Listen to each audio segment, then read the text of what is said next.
চলে পালকি চলে, এও যেন ঠিক পালকির মতোই উমার বাপের বাড়ি থেকে মণ্ডপে মণ্ডপে যাওয়া ওদের হাত ধরেই। ওরাও এই উৎসবের কুশীলব। প্রত্যেক মুহূর্তে বয়ে চলেন সুখ।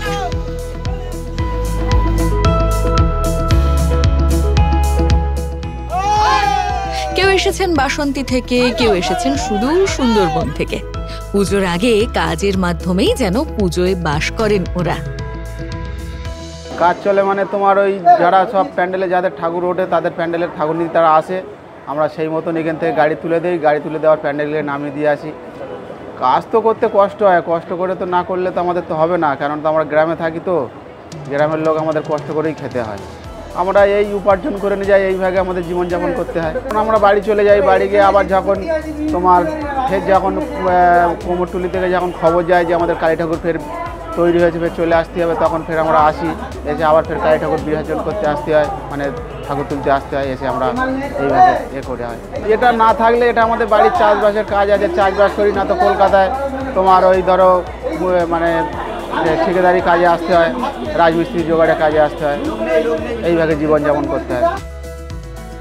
ওরা প্রতিমা বাহক কুলি, শক্ত সমর্থ শরীরের হিল্লোলে মূর্তি নিয়ে এগিয়ে যান রাস্তা দিয়েই।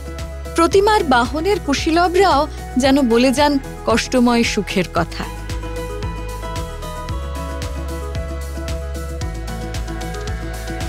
ঘর থেকে ঠাকুর নিয়ে গাড়িতে দিয়ে গাড়ি করে ক্লাবে ক্লাবে দেওয়া হয়, কিংবা পাবলিক বাড়িতে ঠাকুর যায়।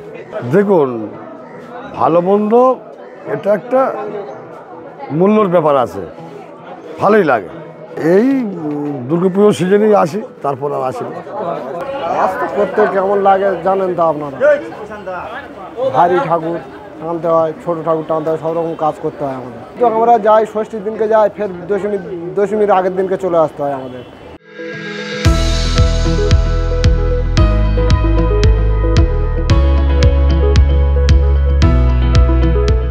শান্তির পাথরেই ওদের হাত ধরে বাহনে চাপেন মা দুর্গা। কুমারটুলির আনাজ কানাজ জুড়ে ছড়িয়ে পড়ে শহরের মানুষগুলোর কথকতা।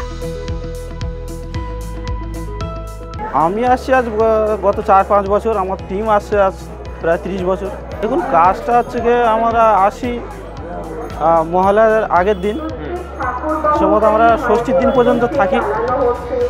7-8 দিন কন্টিনিউ আমাদের কম বেশি করে ঠাকুর বের হয়। কোনো ফ্ল্যাটে বা কোনো পার্টির বাড়ি বা কোনো ক্লাবে আমরাই বহন করে নিয়ে যাই, গাড়িতে বা ট্রেনে গাড়ি যাই, সব কেনাকাটা করা হয়, ফের ফ্যামিলির সাথে পুজো কাটাই আমরা। সমস্যা বলতে মেন সমস্যা আমাদের এখানে আছে, যেটা হচ্ছে কিচেন। আমাদের খাওয়া দাওয়ার খুব একটা অসুবিধা হয়, মানে রান্নাবান্নার দিক থেকে আমাদের রেল লাইনের ধারে কোনো একটা ব্যবস্থা নেই আমাদের। স্বপ্ন দেখেন ওরা, বহু কাজ পেরিয়ে শক্তি দিয়েই যেন বলে যান বেঁচে থাকার কথা। ক্যামেরায় সুমন দাসের সঙ্গে রমেন দাসের রিপোর্ট, সংবাদ প্রতিদিন.in।